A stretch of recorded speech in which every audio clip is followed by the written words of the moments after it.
Բարև ձեզ, իմ անունը Արման է, YouTube-ի շատ օգտատերերին հետաքրքրում է։ Եթե շիպով ձմեռային ակի շիպերը վրայից թռնում է, այդ ակերը դառնում են լիպուչկա ձմեռային ակի պես, թե չէ։ Ուրեմն ասեմ, չէ, լիպուչկա ակի պես չի դառնում, եթե շիպերը թռավ դրա սցեպլենին ճանապարհի հետ, շատ ավելի վատն է, քան լիպուչկայինը։ Շատերը ասում են, եթե շիպերը թռավ, այդ պակրիշկեն պետք է թափել, բայց դա տենց չի։ Այդ պակրիշկայի շիպերը նախ կարելի է վերականգնել։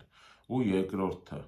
շատ մարդիկ քշում են պռակոլ ակերով, ճղած ակերով, կամեր գցած ակերով, դա հաստատ դրանցից ավելի լավն է։ Թափելիք չի,